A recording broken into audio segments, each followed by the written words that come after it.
Bonjour à tous et à toutes, ici Nicolas Lehoux. Et dans cette vidéo, je vous présente une entrevue que j'ai faite tout récemment avec le philosophe jovialiste André Moreau.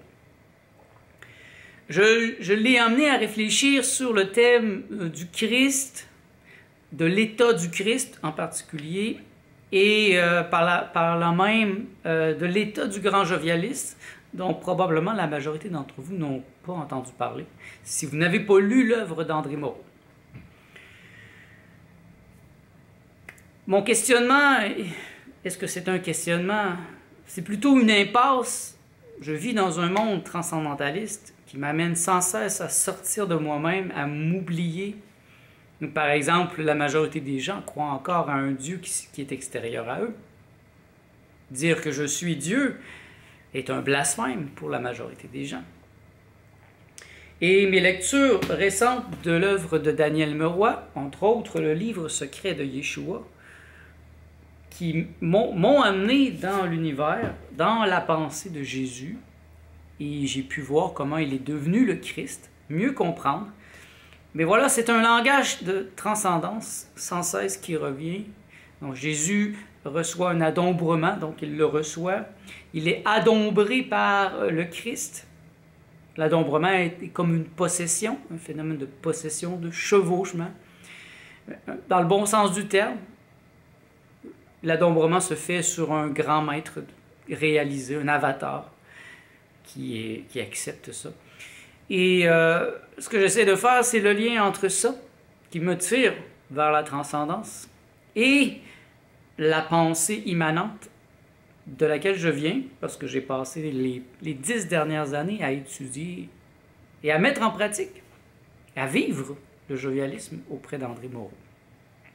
Donc j'avoue que j'ai parfois encore besoin de son aide pour me ramener dans cette immanence, pour mieux décrire l'état qui m'habite. Et je crois qu'il y a réussi avec brio. Donc, je vous invite, sans plus tarder, à écouter cette entrevue. Comme vous allez remarquer, elle commence alors même que nous avions commencé, parce que j'étais en train de lui poser ma question, qu'il avait déjà commencé à y répondre. Donc j'ai pris ma caméra et on manque un petit peu le début. Et à la fin, bien, voyez-vous, c'est ma petite caméra que j'utilise pour mon vlog et qui, après 25 minutes, s'échauffe et ferme. Donc, vous me pardonnerez le fait que ça se termine sans fin, mais André en a convenu que ça représentait bien un moment. C'est comme le moment, une réflexion philosophique. C'est un moment éternel qui n'a pas de début, qui n'a pas de fin. Et puis, cette entrevue représente bien un moment dans la vie d'André, dans la mienne. Un moment que nous avons partagé ensemble ce dimanche passé, le 16 juin 2019. Donc, sans plus tarder, je vous laisse à André Moreau. Et il faut dire que c'est une histoire qui s'étend sur des millénaires. Alors, moi, en ce moment, je mets en application dans ma vie ce que j'appelle l'opération de la position infinie de moi-même. De ce plan-là, je peux jeter un coup d'œil sur les personnalités qui sont venues sur cette terre. Mais n'oublie pas que dans mon contexte, la matière n'existe pas. Il n'y a pas un Dieu transcendant. Et je ne respecte aucune tradition. Tu vas me dire, oui, mais André, est-ce que tu ne t'es pas fait dire dans un rêve initiatique, il y a, mon Dieu, ça fait 46 ans maintenant, hein, le 15 septembre 1973, que tu étais le Christ et le Dieu vivant? Oui, je me suis fait dire ça. Et après, il y a 46 ans qui se passent où j'entretiens cette révélation en moi et il ne se passe rien. J'en suis arrivé à la conclusion que rien ne peut se passer puisque je suis l'événement. Je suis le fait brut absolu de quelqu'un, un occidental, qui vit à Montréal, en français, et qui se sent Dieu. Est-ce que j'ai le goût de faire quelque chose avec ça? Non. Est-ce que j'ai le goût de sauver le monde? Non. Est-ce que je suis prête à faire quoi que ce soit pour aider mes semblables? Non. À être suffit. OK? Maintenant, dans la croyance chrétienne, le mot Christ est associé à Jésus, mais dans la conscience judaïque, il est comment pourrait-on? Il est relatif à d'autres personnalités dans lesquelles on a cru reconnaître le Christ. Je pense à Alexandre le Grand.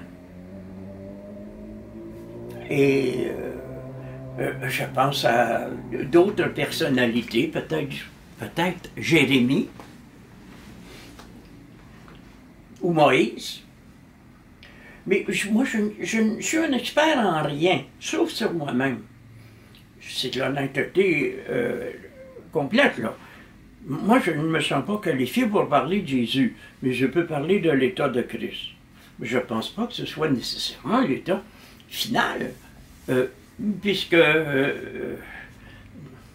la philosophie que j'enseigne n'est pas relative à la crucifixion des sentiments et de la chair. Elle n'est pas relative à la souffrance rédemptrice sur un plan terrestre, puis elle n'est pas relative à la mort résurrectionnelle. Donc, c'est comme si ce que je ressentais en moi relevait de quelque chose à inventer. Parce que n'oublie pas que pour moi, qui suis un constructiviste, j'invente le Christ, j'invente le grand jovialiste, je m'invente, j'invente Dieu. Ne me dites pas comment cela peut-il se faire. Je dis tout simplement, moi je ne m'attends pas à recevoir quelque chose, je m'attends à donner quelque chose. Quand j'ai eu mon grand rêve d'initiation, en 1973, ça ne m'a rien appris. Je le savais. Et ça a été comme une confirmation. Merci. Maintenant, qu'est-ce qu'on fait avec ça? Rien. Il n'y a rien à faire. Tout est dans l'art de ne rien faire et de laisser son être prendre toute sa place. Maintenant, parlons du Saint-Esprit. On sait que Joachim de Flore, dans les environs de l'an 1000, a parlé de l'ère du Saint-Esprit. Parce qu'on a identifié l'ère du Père comme l'ère des Béliers, du Bélier, et l'ère du Fils comme l'ère des Poissons. Puis Joachim de Flore semblait annoncer que l'ère du Verseau serait l'ère de l'Esprit. D'ailleurs, dans les signes du zodiaque, c'est un des rares signes humains. Le Verseau, qui porte sur son épaule l'eau purificatrice, l'eau lustrale, étoilée, qui va venir nettoyer la terre de ses souillures matérielles. D'où le rapport entre ce signe du Verseau, mon épistémologie immatérialisme et l'esprit que je laisse se déployer en moi, et en particulier en cette année 2019, où je suis en train d'écrire un traité de neuroéthique générale, c'est-à-dire un traité sur la pensée pure a priori. Et évidemment, il n'y a pas de pensée pure a priori sans ce rayonnement spirituel. Et c'est quoi l'esprit par rapport à l'être? C'est la même chose. C'est la même chose. L'être s'exprime toujours dans sa densité, dans sa profondeur, et c'est comme un bloc. incommensurable de sagesse. L'esprit, c'est l'être se pensant. Donc, au moyen de la pensée. L'être se pensant à travers moi qui le pense. Parce que c'est pas séparé tout ça. Il n'y a pas l'être d'un côté et la personne de l'autre. Alors que dans le christianisme, il y a Dieu et les hommes. Dieu est souverain et les hommes sont misérables et ils vivent dans une vallée de larmes. Alors moi, je dis que c'est irréaliste. Parce que moi, je vis dans un jardin magique où je cultive les beaux fruits que j'ai semés. Je récolte ces beaux fruits. Ma vie, c'est un jardin magique. C'est pas une vallée de larmes. Ma vie, c'est de vivre dans la grâce. La grâce que j'ai définie comme le poids de clarté de mon être profond, ressenti à travers ma personne et mon environnement. Alors, ça n'a rien à voir avec le péché. Donc, comprenez-vous pourquoi je tiens à me dissocier un peu de Jésus, de Dieu, Yahweh dans l'Ancien Testament, de toutes ces révélations, parce que moi, je me donne ce que je suis, ce que je crois, ce que je pense, ce que je sais. Je me le donne. Donc, je me donne Dieu. Dieu est comme un accident ontologique de ma propre substance. C'est pourquoi j'ai écrit un livre intitulé « Dieu existe parce que je suis. Moi d'abord. Moi ici. » Dans l'immanence de tous les autres moi. N'oublie pas ce que disait Schopenhauer. Quand je disais « moi », j'étais très conscient que je parlais de tous les moi qui existent et qui étaient moi. Ça, c'est une vision géniale de Schopenhauer. Mais il n'a pas élaboré davantage là-dessus. Moi, je suis plutôt un homme qui aime la vie, qui célèbre l'existence, qui s'est créé une sphère transintelligible où il vit sans crainte. Je suis débarrassé des quintuples peurs qui agitent l'humanité. La peur de Dieu, la peur de la mort, la peur de l'inconnu, la peur du destin et la peur de la solitude. Poubelle! Moi, j'essaie de faire le lien avec l'état du Christ et l'état du grand jovialiste. J'ai pas encore, je pense, fait la... Le grand jovialiste, c'est l'esprit. Le Christ, c'est le mandataire. C'est celui qui... c'est pas des personnes, c'est pas des hiérarchies.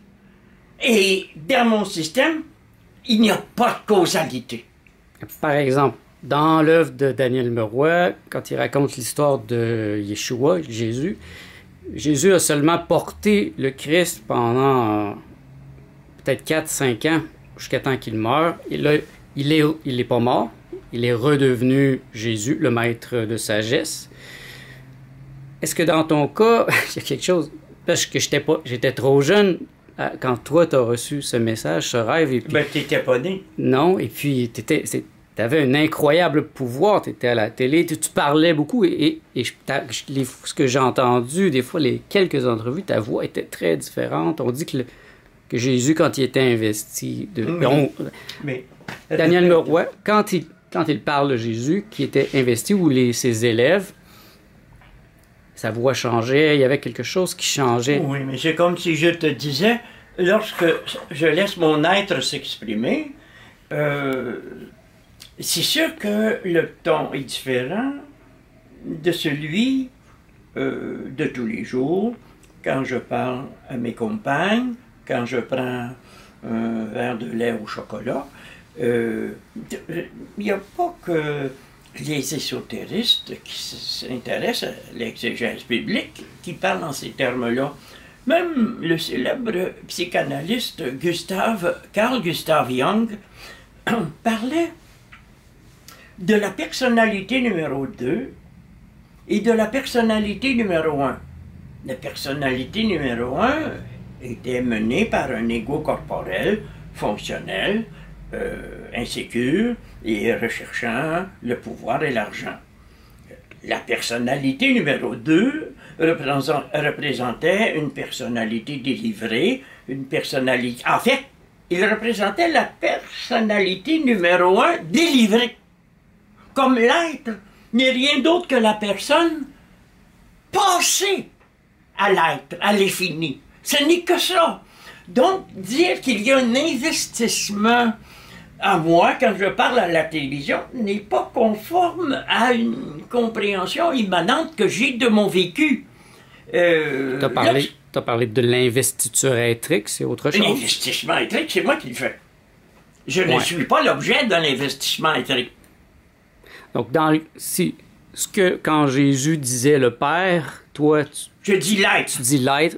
Quand tu dis mon royaume n'est pas de ce monde, moi je dis mon royaume est ici et partout. Parce que lui était transcendentaliste. Oui, et Jésus croyait à la différence entre l'intérieur et l'extérieur, entre l'ici-bas et l'au-delà. Moi je ne crois pas à ça. Je n'ai pas cette expérience-là.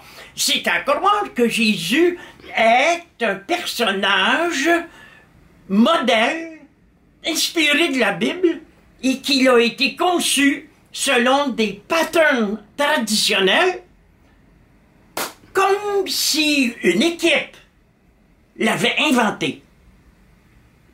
Et comment tu as vécu le grand jovialiste? Là, j'ai l'impression de parler plutôt à André Moreau. Est-ce que je parle en même temps? Je suis moi, je suis le grand jovialiste, je suis Christ, je suis Dieu, je suis le monde, je suis tout. Plus je suis moi, plus je suis tout. Nous sommes ici en contexte immanentiste. Est-ce qu'il y a des moments où tu étais plus le grand jovialiste? Par exemple, tu dis c'est normal. Parfois je pense plus que je suis, parfois je suis plus que je pense. C'est ça, c'est ça. Alors, l'existence sur Terre est un mouvement d'oscillation dont les Chinois ont très bien rendu compte dans leur explication du Tao. Dans le Tao, il y a le yin et le yang. Dans le yang, qui est une énergie masculine, il y a un petit point de yin, qui est une énergie féminine. Et vice-versa. Donc, il est normal que sur Terre, on se sente parfois la personne, et souvent, et de plus en plus, l'être. À condition d'avoir laissé son être grandir, parce que n'oubliez pas que ce dont on parle ici ne concerne pas 99,9999% du genre humain. Ça ne les concerne pas. Nous sommes en train ici de parler de l'opérationnalité du miracle. Nous sommes ici en train de parler de quelque chose qui se produit ici, comme de la naissance de Dieu, dans cette chambre où nous parlons aujourd'hui. La naissance de Dieu instantanée, spontanée, parce que je le veux et que je l'ordonne. Mais ça n'a rien à voir avec un investissement. Ça n'a rien à voir avec un état universel qui s'incarnerait en moi, ou qui s'incarnerait quand j'étais devant les caméras de la télévision, ma voix changeait, c'est normal. Il y avait 100 personnes du public en salle, 17 techniciens de plateau, un intervieweur, et dans tout ça, des commerciaux. Donc, c'est un peu normal que ma voix était différente. Je n'ai pas la même voix quand je suis un conférencier et lorsque je parle au téléphone avec un ami. C'est un peu normal, ça. De là à aller croire que j'étais investi d'une puissance, je ne suis pas médium. Je me sens tout, donc il n'y a rien d'autre.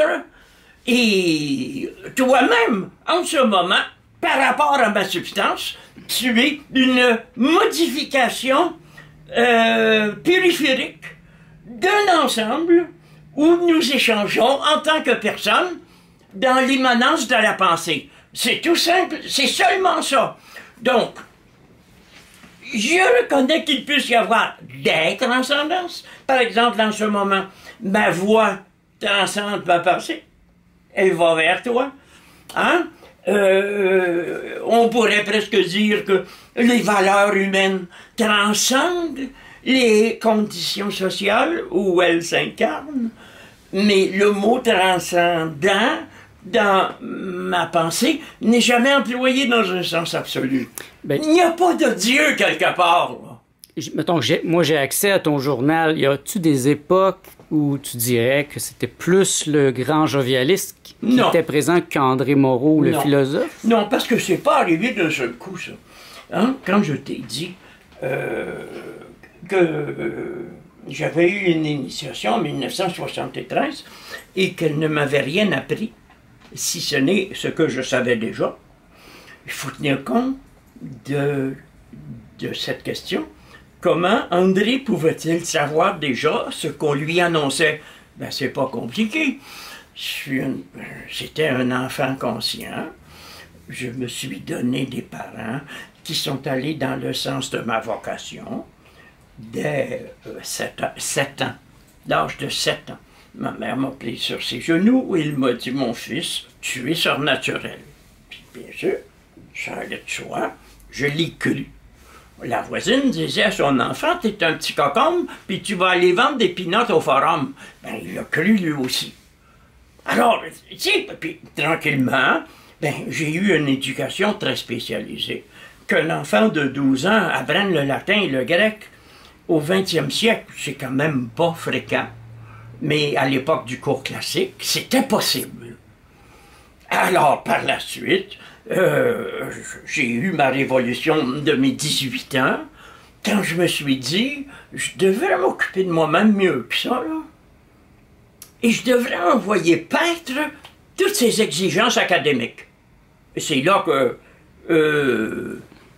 j'ai échoué mon cours classique, je me suis présenté à l'université, je me suis mis à chanter dans une chorale, à diriger un journal, à faire de l'entraînement avec poids et haltères. Tout était changé en moi. J'étais amoureux d'un jeune homme, j'étais amoureux d'une jeune femme. J'étais l'illustration du mot de Socrate. Si vous voulez être d'abord philosophe, soyez d'abord amoureux. Alors, j'étais ça. Alors là, je suis allé faire des études avancées en Europe, donc le doctorat, les études postdoctorales, et là, le clash, la brigade anti-émeute, la destruction de ma carrière académique, et mon arrivée dans le monde des médias, car il fallait survivre. Ça faisait mon affaire, puisque, en annonçant mes idées, je faisais vendre à la télévision, je faisais vendre mes livres en librairie. Il y a d'abord eu le Golem, cette expérience initiatique d'origine juive et qui est, je dirais, l'essence même de la Kabbale. Alors, j'ai rencontré la figure annonciatrice du Christ que j'appelle un gardien du seuil et qui s'appellerait le Golem. Je l'ai vu, là, il était devant moi, là, comme ça, là. Et c'était hallucinant, c'était une nuit incroyable. Mais ça, c'est la face obscure de la face lumineuse du Christ. Mais le Golem, c'est un symbole. Et le Christ, c'est un symbole. L'affaire importante dans ça, c'est toi. Moi, que je sois le Christ ou, comme certains l'ont dit, l'Antéchrist, je m'en balance. Hein? Que Dieu existe dans le ciel ou que je sois Dieu, mais si, je m'en balance. Et qu'il existe sur terre du bien et du mal, je ne me concerne pas. Je suis un homme heureux. Je suis comme un Dieu au paradis. Donc, si tu me parles du grand jovialiste, je veux te dire, c'est une figure archétypale symbolique qui représente l'avènement des temps futurs et qui pourrait se servir à la fois de l'énergie christique et de la dynamique du Saint-Esprit. Et est-ce que c'est un état qui peut être transmis ou c'est... Non, une, il faut que tu te fasses ça toi-même. Aucune transmission, à mon avis, n'est légitime. Crée-toi! Ou comme une étincelle qui fait partir un moteur. Je sais que tu t'inscris justement... Oui, regarde, il y a beaucoup de choses ici. Là. Il y a beaucoup en de dehors choses. de la tradition. D'abord, on parle de la civilisation en parlant d'un moteur. Hein? Alors, le moteur a besoin d'un combustible. Le moteur a besoin d'un starter. Il faut le mettre en marche, etc. Ce sont des comparaisons mécaniques un peu fâcheuses. Il n'y a pas de moteur, il n'y a pas de combustible, il n'y a rien, En fait, il n'y a rien. L'être n'est rien d'autre que notre propre néant surmonté dans la joie. Que ce soit la joie christique, que ce soit l'énergie du Saint-Esprit, que ce soit l'euphorie infinie ou la danse des électrons, c'est secondaire. Ce qui est important, c'est qu'est-ce que je veux? Je rayonne divinement. On ne m'accueille pas, on ne me reçoit pas, pas de problème. Moi, je vais simplement m'arranger pour ne pas me faire tuer. Je n'ai pas le goût du sacrifice. Je ne me sens pas le sauveur de l'humanité. Et le grand jovialiste n'est qu'une figure inspiratrice qui, du fond des consciences, annonce la possibilité pour l'humanité de faire son unité. Mais ce n'est qu'une possibilité.